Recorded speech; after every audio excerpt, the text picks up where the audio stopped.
After months of missiles and airstrikes, there may be finally a small opening for peace in West Asia. The United States and Iran have completed the day one of their talks in Switzerland, with mediators saying the two sides have made encouraging progress. The negotiations come after US-Israeli war on Iran drew multiple countries, disrupted global trade routes and raised fears of a much bigger war across the region. The talks took place at the Swiss mountain resort of Bergenstock with US Vice President J.D. Vance and Iranian Parliament Speaker Mohammad Baghir Ghalibaf leading their respective delegations. As per reports, the Iranian delegation briefly walked out of the venue and the talks concluded without the usual symbols of diplomatic warmth. No photo op, no joint statement, only a cautious attempt to keep a fragile peace process alive.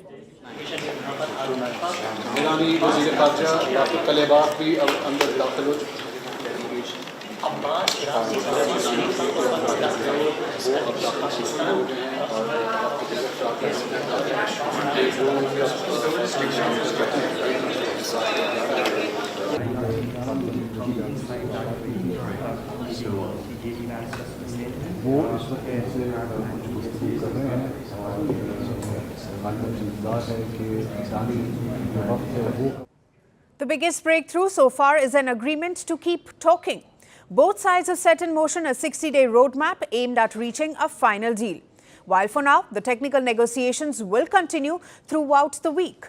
One major agreement involves Lebanon, where fighting between Israel and Iran-backed Hezbollah has repeatedly threatened to derail peace efforts. The US and Iran have not created what is being called a de-confliction cell.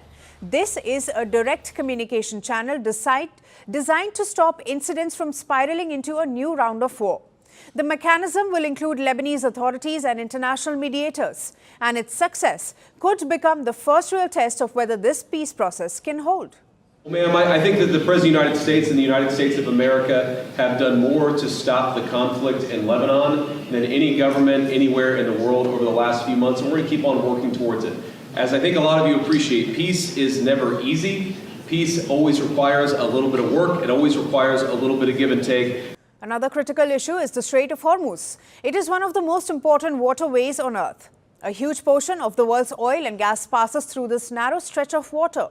Hours before these talks began in Switzerland, Iran said it was shutting the Strait of Hormuz in response to Israeli attacks in Lebanon.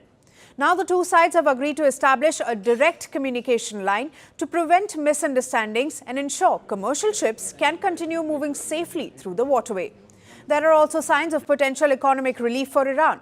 Iranian officials are saying some frozen assets are being released. Certain restrictions on oil and petrochemical exports are being eased, and discussions on reconstruction and development projects have begun. However, these claims have not yet been publicly confirmed by Washington, so many details remain subject to further negotiation. But despite the progress, the talks remain extremely fragile. Just as the negotiations were to begin in Switzerland, President Trump warned that Iran could face new military strikes if Hezbollah continued attacks on Israel from Lebanon. Meanwhile, Israel has made it clear that it will continue operations in southern Lebanon for as long as it believes it's necessary. We don't have a war with Lebanon. We have a war with Hezbollah, who terrorizes Lebanon and seeks our destruction.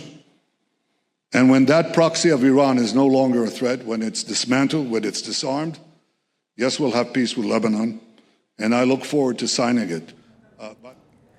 The Israeli position also highlights the challenge facing these talks. The talks at the heart of the conflict remain unresolved. Israel continues to target Hezbollah while Iran continues to view those operations as a red line. So while no final peace deal has been reached and scores of challenges remain, the day one of talks has delivered something the region has seen very little in recent months: direct communications between enemies. And that alone is being viewed as a significant step forward.